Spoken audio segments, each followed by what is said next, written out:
A pesar de su inferioridad numérica, durante 6 meses, los pilotos de caza norteamericanos causaron estragos en la flota aérea japonesa en su afán por controlar los cielos sobre una sofocante isla llamada Guadalcanal.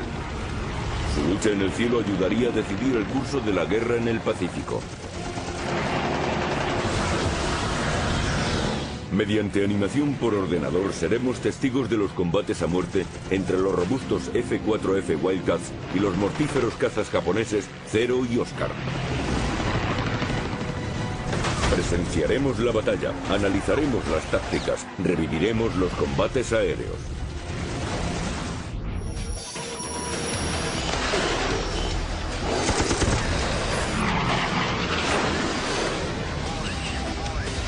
Combates aéreos, Guadalcanal. 30 de agosto de 1942. Una formación de Wildcats de los marines y airacobras P-400 del ejército patrullan los cielos sobre Guadalcanal. Su misión, detener a los bombarderos y cazas japoneses que amenazan la cabeza de playa ocupada. Dirigiendo la formación se encuentra el capitán John L. Smith. Los P-400 no tienen equipo de oxígeno y solo pueden subir a 4.000 metros. Pero Smith lleva a los Wildcats por encima de los P-400 más lentos y vulnerables.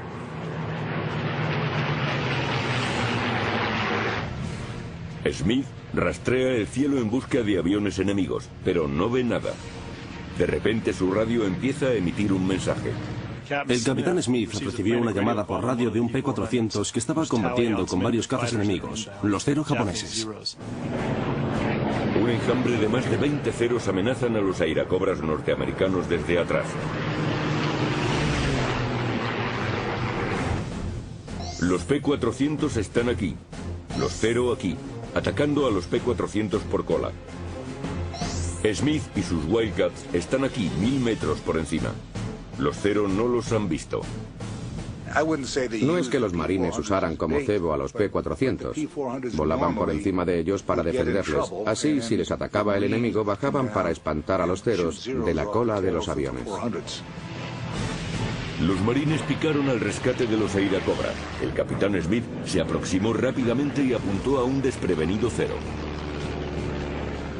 Apuntaban justo detrás de la cabina en el encastre de las alas con el fuselaje del Zero. Allí es donde estaban los depósitos de combustible. Si acertaban, el avión japonés estallaba y muchas veces el ala se desprendía. Mediante un pequeño viraje a la izquierda, Smith alcanzó al Zero abriendo fuego sobre él. Era su 6º derribo durante la guerra, pero no había tiempo para celebrarlo. Los cielos estaban plagados de Zeros, y Smith y sus hombres iban a pasar medio año combatiendo por el lugar más importante del Pacífico en el año 1942. Un pedazo de tierra verde llamado Guadalcanal. 3 meses antes, el reconocimiento aliado había descubierto que los japoneses estaban construyendo una pista en una isla de 145 kilómetros de longitud en el extremo sur de la Salomón. Si los japoneses se hacían con el control de Guadalcanal, cortarían la línea de aprovisionamiento de los Estados Unidos al Pacífico del Sur, y Oceanía sería vulnerable a una invasión nipona. Los aliados debían actuar rápidamente. Dependiendo de quién controlara la pista, el destino de los japoneses y de los norteamericanos en aquella región sería muy distinto. El 7 de agosto de 1942, los Estados Unidos lanzan su primer asalto anfibio de la Segunda Guerra Mundial. Más de 11.000 marines desembarcan en Guadalcanal. Los norteamericanos conquistan rápidamente una cabeza de playa en la isla y al segundo día se apoderan de la pista japonesa, poniéndola de nombre Henderson Field. Los japoneses llevan miles de soldados de refresco a Guadalcanal y atacan sin descanso a los norteamericanos, tratando de expulsarlos de la isla. Los marines luchan desesperadamente mientras preparan Henderson Field para las operaciones aéreas. Tratan de mejorar la pequeña y quebrada pista con tractores y equipos japoneses. Se reparan los daños de las bombas y como pista colocan una superficie de chapa perforada. Tras 2 semanas, las obras ya están acabadas y aterrizan en la base 19 cazas F-4F Wildcats y 12 bombarderos en picado SBD Dauntless. La isla de Guadalcanal se mantuvo gracias a que los norteamericanos llevaron aviones a Henderson Field para proteger los barcos que abastecían a los marines. Debido a que el nombre en clave de Guadalcanal para los aliados era Cactus, Henderson Field se convirtió en la base de la Cactus Air Force, compuesta de 43 pilotos y del personal de tierra. Pero aquellos hombres pronto descubrirían que el enemigo no sería su único problema. La isla estaba infestada de moscas. Era muy sucia, olía mal y estaba manchada de sangre. Además, incluso resultaba peligroso caminar por la playa porque por todos lados había municiones sin explotar. Allí vivían en tiendas con suelo de barro. Las letrinas eran una trinchera con un banco de madera y se aseaban en el río Lunga, repleto de cocodrilos y sanguijuelas. Los aviadores de la Cactus Air Force eran superados en número y recibían pocos suministros. Además, sus cazas, los Wildcats, no poseían la agilidad de los ceros enemigos. Pero su gran ventaja consistía en que su jefe era un líder nato. Se trataba de John Smith, de 27 años. Smith era un cazador muy combativo y un diestro táctico. Siempre nos explicaba sus tácticas de combate y decía: utilizad vuestras energías contra las debilidades del enemigo. Y esa ha sido la mejor estrategia desde los primeros aviones de combate. El 30 de agosto de 1942, el capitán John Smith y sus hombres se encuentran protegiendo Guadalcanal de los cazas y bombarderos enemigos. Después de 8 días en la isla, Smith ha derribado 5 aviones, convirtiéndose en as. Hoy ha derribado uno más. Al poco divisa otro cero por debajo de él saliendo de una nube. El cero está aquí. Smith se encuentra aquí, por encima de él. Planea utilizar la velocidad de picado del Wildcat para ponerse detrás de los aviones japoneses. Pasa a vuelo invertido y pica produciendo unas Gs positivas que lo mantienen pegado al asiento. Si vuelas en invertido y tiras de la palanca, las Gs son positivas, así que te pegan al asiento y puedes soportar mejor las fuerzas de inercia y bajar más deprisa. La maniobra da resultado. Smith da la vuelta. A continuación nivela detrás del cero y abre fuego. Las 6 ametralladoras de 12,7 disparan 200 proyectiles cada 4 segundos.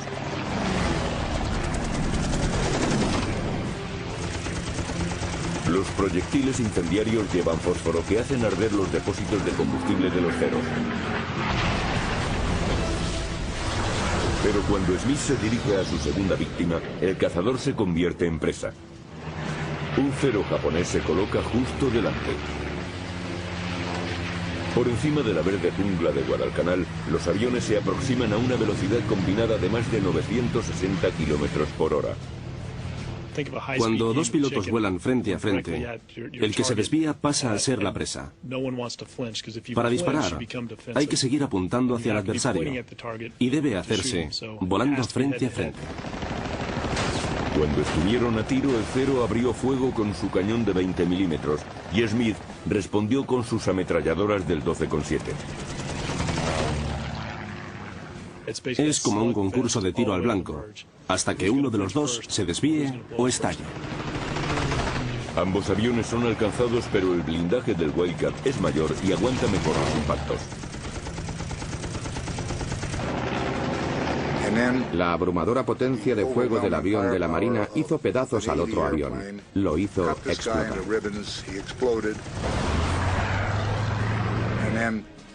Smith tuvo que hacer un movimiento muy brusco para bajar el morro y volar por debajo de los restos del avión para escapar de ellos.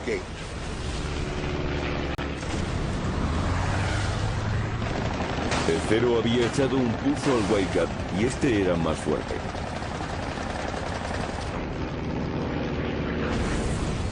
Construido por Grumman Aircraft, el Wildcat voló por primera vez en 1937. El robusto avión llevaba protección en la cabina y depósitos autosellantes con capas de goma que se hinchaban y sellaban las perforaciones.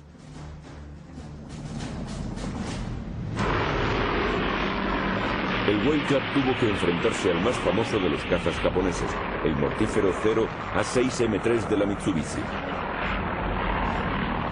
El Zero era muy ligero y viraba y trepaba mejor que el Wildcat, una ventaja enorme en el combate entre cazas. Pero su delgado blindaje y la falta de depósitos autosellantes le hacían estar en clara desventaja en los combates contra el más robusto Wildcat. En un combate caza contra caza, la diferencia entre el Wildcat y el Zero es como la diferencia que hay entre un hacha y un florete. Los dos son efectivos, pero se usan de diferente manera. El Zero era más veloz, más maniobrable y ascendía más rápido que el Wildcat. Pero el avión de Grumman era más robusto, estaba mejor armado y picaba más rápido que el Zero. Generalmente, los pilotos del Wildcat evitaban combatir con el Zero persiguiéndose el uno al otro. Con los Wildcats se preferían los combates frontales, debido a sus 6 ametralladoras del 12,7, su grueso blindaje y la protección alrededor del motor. Así, sí podían vencer al Zero. El combate del 30 de agosto fue un gran triunfo para Smith y sus pilotos. Derribaron 14 de los 22 Zeros atacantes. Los bombarderos a los que protegían los Zeros se retiraron antes de llegar a Guadalcanal. Dando por finalizado el enfrentamiento, Smith se dirigió hacia Henderson Field, pero todavía quedaban 2 Zeros justo frente a ellos.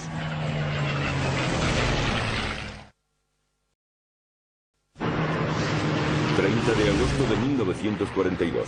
A las 3 semanas de la batalla de Guadalcanal, los aviones japoneses seguían atacando, y el piloto de los marines John L. Smith había derribado a 3 Zeros enemigos.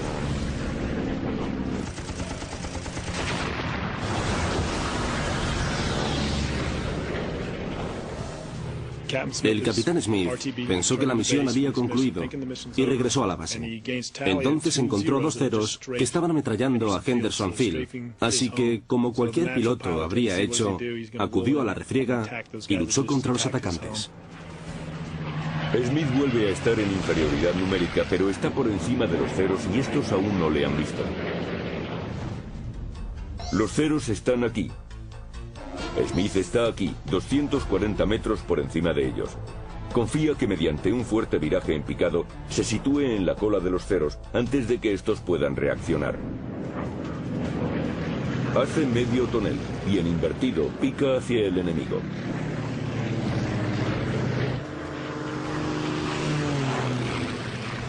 Nivela a las 6 por debajo y por detrás del último Zero, situándose perfectamente para derribarlo.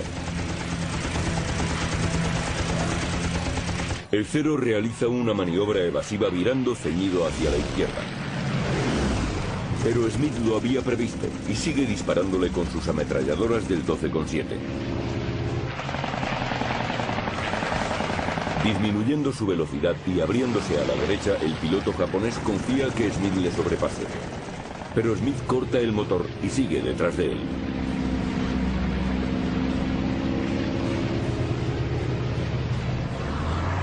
El Zero está justo en el visor de un as de los marines. Una ráfaga de las ametralladoras de Smith le lleva a conseguir la 4ª victoria del día.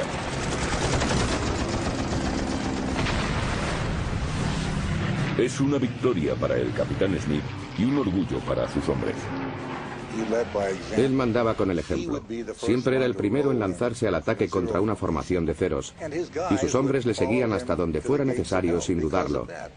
Porque sabían que Smith siempre estaría dispuesto a luchar hasta el final. Smith y la Cactus Air Force habían propiciado un fuerte golpe al enemigo.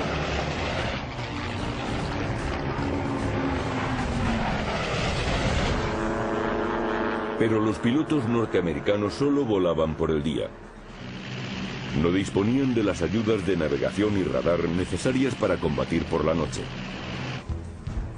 Mientras que la Marina japonesa había desarrollado durante los años 30 poderosos instrumentos ópticos y telémetros, y las tripulaciones habían sido entrenadas para operar en total oscuridad. Durante la batalla de Guadalcanal, el control del mar cambiaba de manos cada 12 horas. Durante el día los norteamericanos dominaban el cielo sobre Henderson-Field, pero cuando se ponía el sol, los japoneses eran los dueños de las aguas. Al anochecer, la Marina japonesa controlaba el Slot, un amplio canal que discurría desde Guadalcanal hasta la base japonesa de Rabaul. Los barcos de suministro nipones llegaban con tal seguridad que los marines los apodaron el Expreso de Tokio. En septiembre, a un mes del inicio de la campaña, los japoneses desembarcaron más de 20.000 soldados en Guadalcanal para combatir contra 23.000 soldados del ejército norteamericano. Las fuerzas aliadas avanzaban lentamente por la montañosa isla, mientras los japoneses lanzaban contraataques a gran escala, apoyados por bombardeos aéreos y navales. Llegaron en agosto, volvieron a venir en septiembre, vinieron en octubre y en noviembre, y cada vez con mayor fuerza y desesperación, tratando de infligir un golpe decisivo a los norteamericanos. Aunque los asaltos terrestres japoneses no pudieron detener a los pilotos de Henderson Field, los constantes combates aéreos y las enfermedades se cobraron su tributo. Tenían que reacondicionar constantemente la pista para operar. Sufrían de malaria y de enfermedades producidas por hongos. Las condiciones de la jungla hacían estragos en los aviones y en el mantenimiento. Los veteranos como John L. Smith eran reemplazados, pero antes de abandonar Guadalcanal, Smith había derribado 19 aviones, por lo que recibió la Medalla de Honor. Muchos de los nuevos pilotos de Cactus Air Force eran novatos, como el alférez Jefferson de Blanc. De Blanc era de Lockport, Luisiana, y tenía 21 años. Entró en combate poco después de volar por primera vez el F-4F Wildcat. Tenía menos de 10 horas de vuelo en el avión en el que iba a combatir contra los japoneses. 31 de enero de 1943. A 6 meses de la batalla de Guadalcanal, Jeff de Blanc se hizo un experto en tácticas aéreas, participando en uno de los combates más famosos de la campaña. De Blanc dirigía una formación de 8 Wildcats que daban escolta a 12 bombarderos en picado SBD Dauntless. El bombardero en picado Dauntless había sido embarcado en los portaaviones de la Marina. Con ellos tratarían de hundir los barcos de suministro japoneses. La formación esperaba interceptarlos a 400 kilómetros de Henderson Field.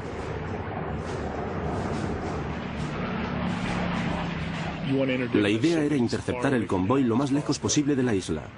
Así, si fallaba la misión y el convoy proseguía, había tiempo para volver a la base, cargar combustible y municiones, regresar y atacarle de nuevo. Las precarias condiciones de la jungla habían hecho mella en los Wildcats. Los aviones llamaron por radio para decir que tenían problemas y que querían regresar. De Blanc protestó. Cogí el micrófono y dije, necesitamos todas las ametralladoras disponibles para proteger a nuestros compañeros, o si no tendrán un montón de bajas. El avión de Blanc perdía combustible, pero él continuó protegiendo a los bombarderos. Sabía que era un viaje sin retorno. Me vi obligado a informar a la base de que no podría regresar. Dije, por favor, enviad a alguien a aquella zona a buscarme. Estaré flotando en una balsa de goma con los tiburones haciéndome compañía, así que echadme una mano. Eso es todo. Cuando llegaron al objetivo, los Dauntless descendieron contra sus presas.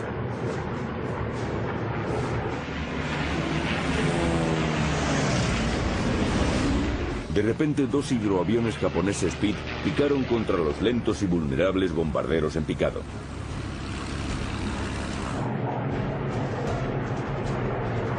DeBlanc vio cómo los hidroaviones se acercaban a los Dauntless y se abrió a la izquierda para interceptarles. El sargento Jim Felton le siguió. Los dos picaron para abortar su ataque. DeBlanc metió gases y ganó terreno, pero una brillante sucesión de trazadoras dirigidas directamente hacia él surgió de una de las ametralladoras traseras de los Pitt.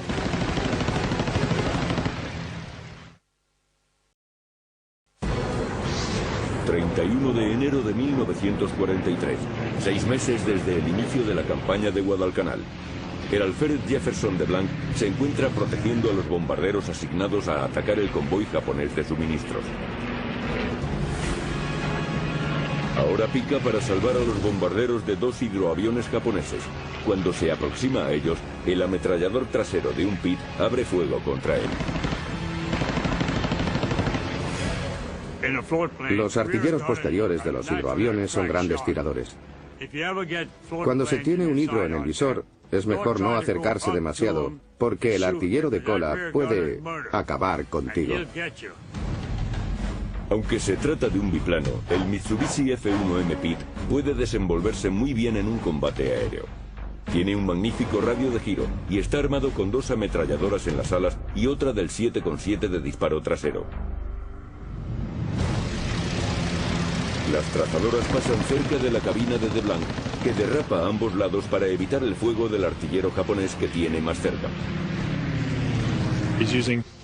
Tuvo que tirar mucho de pedal y palanca para hacer que su avión derrapara, de forma que no ofreciera un blanco fácil al artillero de cola. Con cuidado, DeBlanc se pone detrás del Pitt y abre fuego. Los pesados proyectiles del 12,7 penetran en el hidroavión.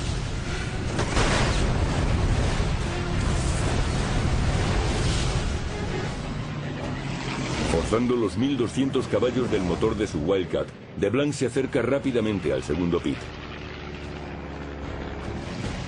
Sus trazadoras perforan sus depósitos de combustible. Mis disparos le dieron justo en el centro y su avión se incendió.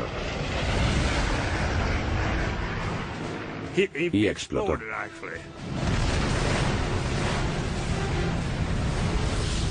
Después de aquello, DeBlanc empieza a ganar altura para reanudar su misión de escolta. De pronto ve una formación de aviones que se acercan deprisa. Son cazas japoneses Oscar. El Nakajima Ki-43 Oscar es un caza del ejército de tierra japonés. El Oscar es tan rápido como el Wildcat y es mucho más maniobrable, pero este puede absorber más daño y lleva 6 ametralladoras, 4 más que el Oscar. Los Oscar vuelan con los gases a fondo para atacar a los bombarderos en picado, pero están demasiado centrados en el blanco y no ven a DeBlanc. El objetivo es el premio, por eso se centraron en él. Perdieron la visión periférica y el tacto de lo que les rodeaba. DeBlanc está aquí. Los Oscar aquí, volando por encima de DeBlanc. DeBlanc se dirige hacia ellos. Va a máximas revoluciones, encabrita su avión por debajo del enemigo y dispara contra el líder. Un Oscar cae. Está tocado y en llamas, pero consigue escapar. El punto del Oscar inicia una espiral para ver lo que está ocurriendo. DeBlanc le sigue y se coloca a su cola.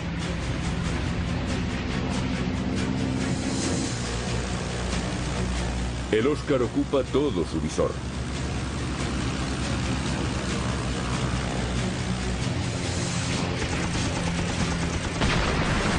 Y se convierte en el tercer derribo confirmado de DeBlanc ese día.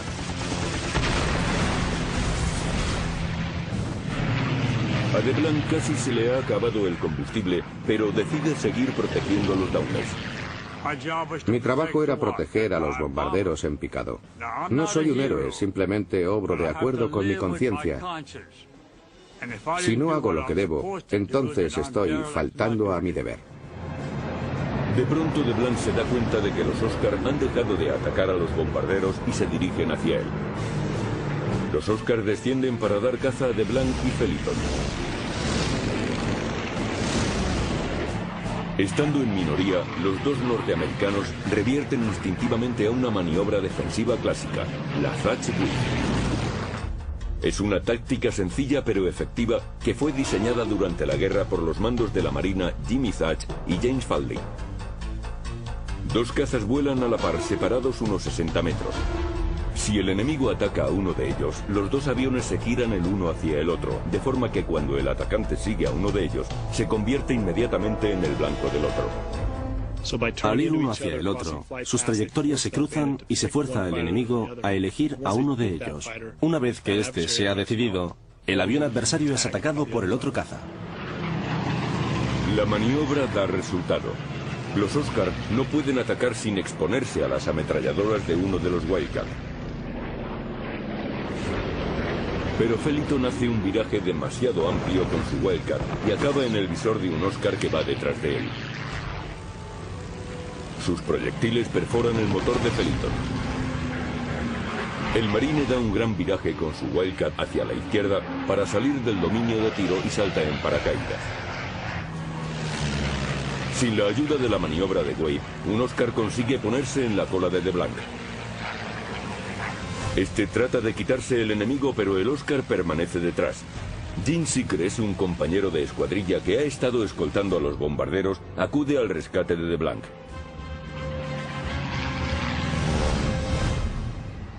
DeBlanc está aquí, Sicrest aquí, yendo directamente hacia él.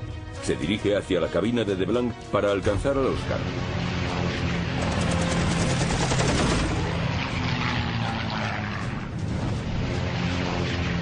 Sicrest casi arranca la cola de DeBlanc, pero la treta surte efecto.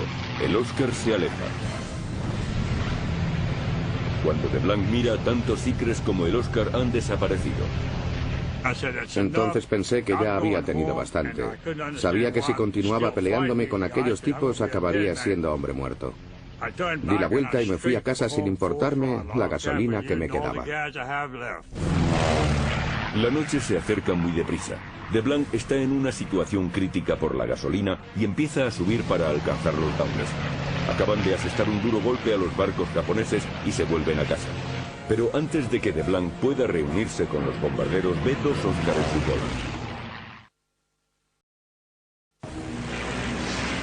Enero de 1943. En los cielos de Guadalcanal, el piloto de caza de los marines Jefferson DeBlanc tiene problemas. Dos ágiles Oscars se le acercan desde lo alto, a las 3. Incluso aunque le queda poco combustible, DeBlanc sabe que tiene que enfrentarse a los cazas para separarlos de los bombarderos norteamericanos. Hace un amplio viraje hacia la derecha para enfrentarse a sus adversarios y recurre a la mejor táctica del Wildcat: atacar de frente. Yo estaba subiendo y ellos picaban, pero en un picado poco pronunciado. Cuando me vieron, picaron más fuerte, entonces me lancé sobre ellos.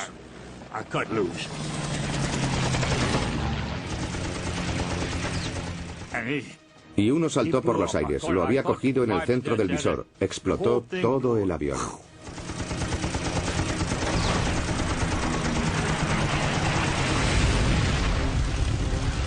El avión japonés se desintegra y sus restos casi ciegan a DeBlanc.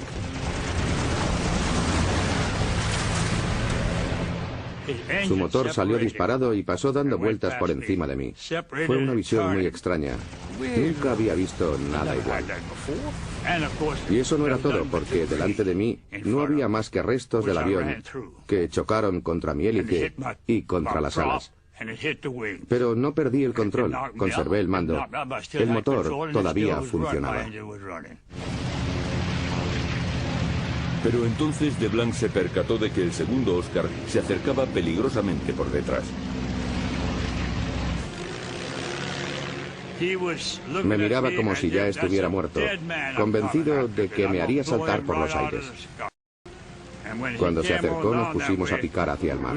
Con el Grumman yo sabía muy bien que solo se podía hacer una cosa. No podía volar recto porque me seguiría. No podía encabritar el avión porque me alcanzaría de lleno. Si se subía mucho el morro, entraría en pérdida y caería, y entonces es cuando aprovecharía para disparar. Solo me quedaba una alternativa: engañarle. DeBlanc hizo derrapar el Wildcat y perdió velocidad tratando de que el enemigo le sobrepasara. Cuando derrapé, él iba demasiado deprisa. Yo enderecé el avión y le dejé pasar. Pasó rozándome, casi tocando ala con ala.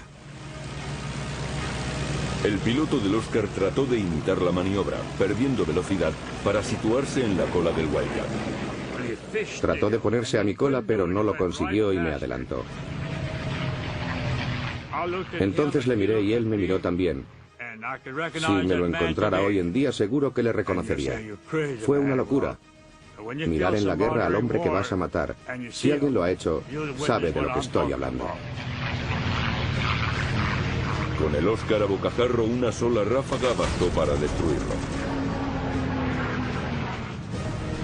Era la quinta victoria confirmada de DeBlanc de ese día. En una tarde se había convertido en un as. Pero la sensación de triunfo fue breve. Miró los instrumentos y consultó el reloj. En el instante en el que miraba la hora, un proyectil japonés del 7,7 me alcanzó en el reloj de pulsera y me lo arrancó. Y en fin, aquello me asustó. Ahora DeBlanc se encontraba en el visor de un Oscar. Su motor, la hélice y la cabina estaban recibiendo el plomo del japonés, pero gracias al blindaje del Wildcat seguía con vida. Siguió disparando. Los proyectiles pasaron por el motor y chocaron contra la parte frontal, la hélice. Después alcanzó el motor y se puso a echar humo. Empezó a fallar y salté en paracaídas. Cuando DeBlanc llegó al agua, se acercó nadando a una isla que estaba en manos enemigas. Los nativos lo recogieron y lo cambiaron a una tribu amiga por un saco de arroz. Muchas personas son incapaces de calcular exactamente cuánto valen. En cambio, yo sí sé cuál es mi precio. Nada menos que un saco de 5 kilos de arroz. El alférez DeBlanc es un personaje sorprendente de la aviación naval. Vivió para contar su historia y al regresar le concedieron la medalla de honor. En febrero de 1943, la Cactus Air Force había combatido con lo mejor de la aviación japonesa, paralizando su ataque. Tokio acabó decidiendo que el precio que había que pagar por Guadalcanal era muy alto. La campaña de Guadalcanal duró oficialmente 6 meses, desde agosto de 1942 hasta febrero del 43. Fue entonces cuando Tokio decidió retirar las fuerzas japonesas que aún permanecían en la isla. Más de 11.000 japoneses fueron evacuados rápidamente. 20.000 de sus soldados murieron en combate o a causa de las enfermedades y el hambre. Casi 6.000 norteamericanos murieron o resultaron heridos. Fue una gran victoria. Guadalcanal se convirtió en el punto de partida del avance aliado a través del Pacífico. Pero el 7 de abril de 1943, los japoneses realizaron un último ataque contra los convoyes de abastecimiento norteamericanos que traían suministros a Guadalcanal. Lanzaron una ofensiva aérea a gran escala desde sus bases al norte de las Islas Salomón y desde 4 portaaviones. En aquel ataque masivo intervinieron más de 200 aviones.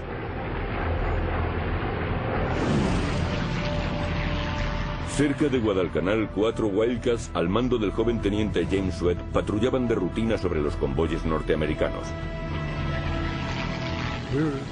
Estábamos dando vueltas y Smiley Barnett del 214 gritó de repente: ¡Cielo santo! ¡Hay millones de ellos!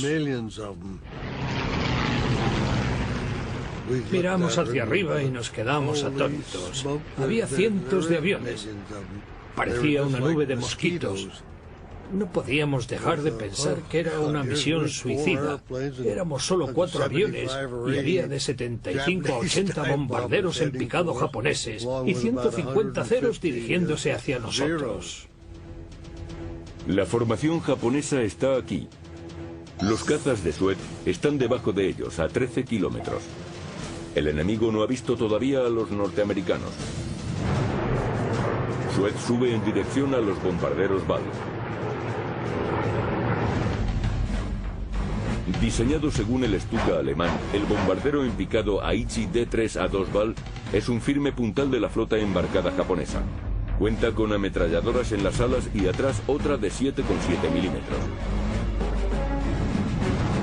La táctica de este bombardero era picar en un ángulo muy agudo desde 5.000 metros, acelerar a 500 kilómetros por hora, soltar sus bombas a ras de suelo y volver a su base. Ansioso por conseguir su primera victoria, Sweat se separa de los otros Wildcats en busca de un objetivo. 3 bombarderos Bal inician un picado contra los barcos norteamericanos. Sweat se coloca detrás de ellos. De repente, el artillero de atrás dispara una ráfaga de trazadoras directamente contra Sweat.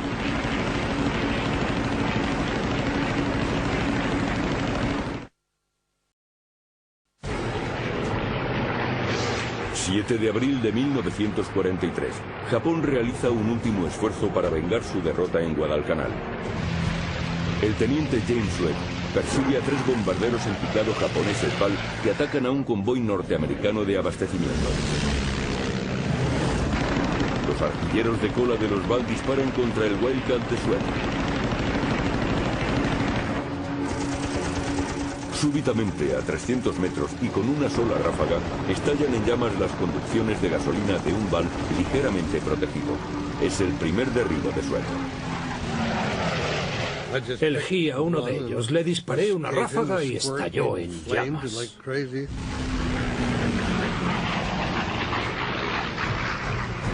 Sweat se acerca al segundo Bal.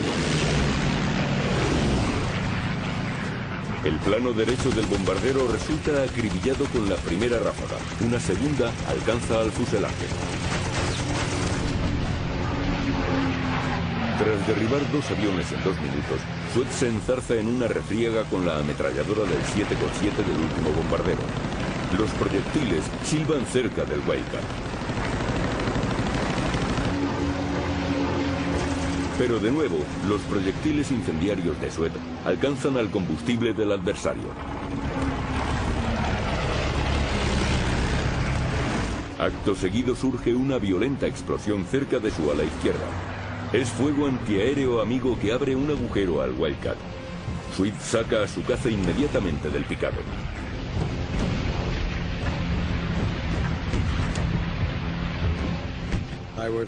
Yo era el número 1 y estaba asustado. El número 2 aterrorizado. Y el número 3 estaba a punto de saltar en paracaídas. Nadie se imaginaba lo nervioso que estaba.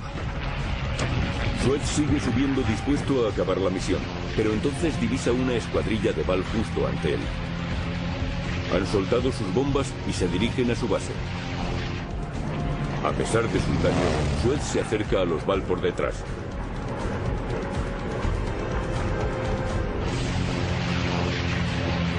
Se alinea con uno de ellos y dispara. Esta es su victoria número 4.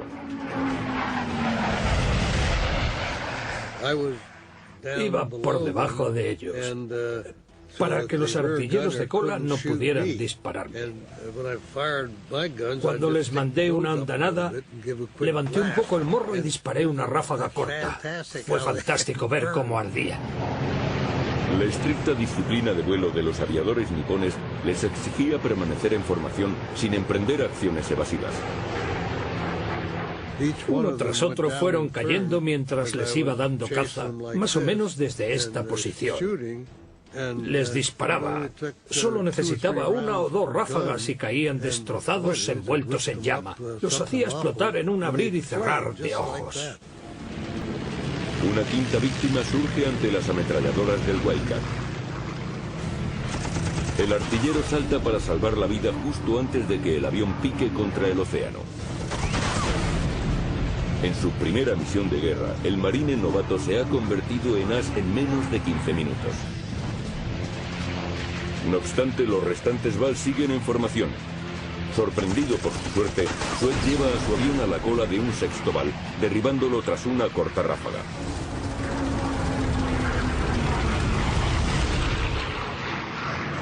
Como un león que caza a una asustada presa, Sweat sigue persiguiendo a los Val y elige otra víctima.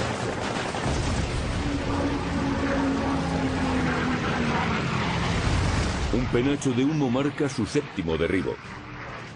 Perdido el miedo, el marine comienza a sentirse invencible. Si había alguien con exceso de confianza, ese era yo. Al elegir una octava víctima, Sweat dejó de ser prudente. Apunté contra el artillero posterior mientras volaba directamente hacia su ametralladora. Pero antes de poder dispararle, él me alcanzó en el parabrisas y en todas partes. Sweat tiene cortes producidos por trozos de cristal roto, pero dispara desde cerca una corta ráfaga y consigue matar al artillero. Todavía recuerdo a la perfección cómo me miraba y el terror que había en sus ojos mientras me disparaba. Y después, cuando yo le disparé a él, cayó desplomado en el interior de la cabina. Fue horrible. Pero Sweat ha sufrido graves daños en el avión y sabe que el próximo en caer derribado puede ser él.